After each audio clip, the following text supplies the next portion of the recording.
Il est des édifices dont on ne sait pas grand-chose du passé. L'église de Saint-Nazaire est de cela.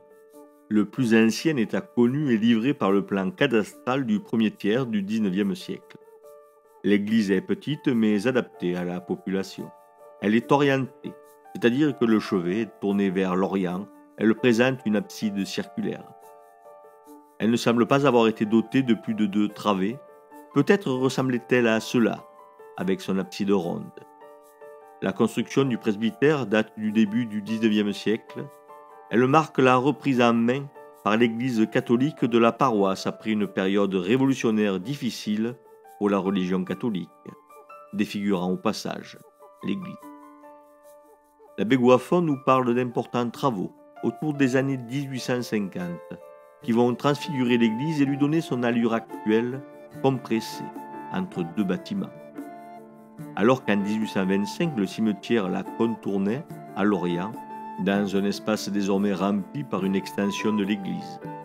Cet agrandissement a pour objet de faire autant que possible correspondre la superficie de l'église au nombre des fidèles.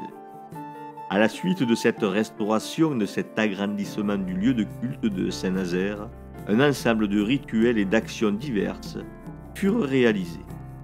Ainsi, la nomination du conseil d'administration de l'église, l'inventaire des objets mobiliers ou l'achat d'une cloche et sa bénédiction le 21 novembre 1859. Écoutons Gérard Pouli, l'historien local à l'érudition certaine, nous dire 2 mots de cette cloche. Fabrique de 1859 qui a décidé de remplacer la cloche. Ok. Donc la cloche s'appelle Marie-Thérèse parce que c'était la femme du maire s'appelait Marie-Thérèse Moulin et on a donné le nom de la marraine, c'était la femme du maire de l'époque. Puisqu'il est question de cloches, on aurait du mal à imaginer leur importance dans les villages de jadis.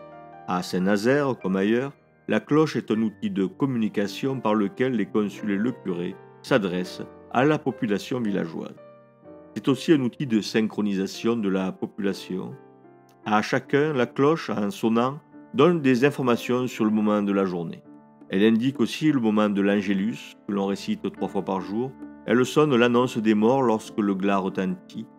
Elle sonne à toute volée le tocsin pour alerter d'un danger imminent. Elle sonne également à tout rompre pour éloigner les orages qui tournoient dans le ciel et que l'on préfère voir tomber sur Vénéjean, Saint-Alexandre ou Saint-Gervais. Cet usage profane des cloches de l'église ne plaisait pas toujours. La cloche et le paysage sonore qu'elle matérialisait à chaque fois que la boule du battant venait frapper la pince de la cloche composaient une dimension intime de la vie villageoise. On aimait les cloches du village, on les appelait par leur nom, on les reconnaissait quand il y en avait plusieurs.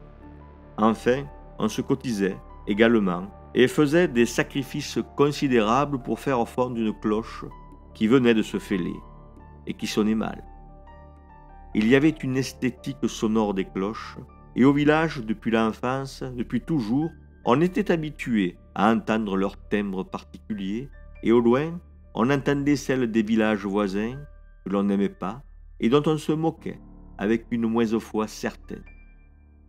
D'ailleurs, posséder une cloche dont la sonorité était telle qu'elle pouvait se faire entendre chez les voisins était un signe de puissance et une source de fierté villageoise. Sous la Révolution, au fond des canons, on réquisitionna un grand nombre d'entre elles, et notamment dans les villages qui en comptaient plusieurs. Parfois, on enterrait alors sa cloche pour la dissimuler aux autorités départementales, fer de lance de la Révolution en marche. Jadis, ces cloches sonnaient tout au long du jour. Aujourd'hui, elles sonnent les heures et nous rappellent continuellement qu'elles ont été au cœur de la vie des villages. N'a-t-on pas donné à l'esprit villageois le nom de campanilisme, de l'italien campanile, qui signifie clocher? Tout l'esprit du village est donc là-haut, dans cette cloche.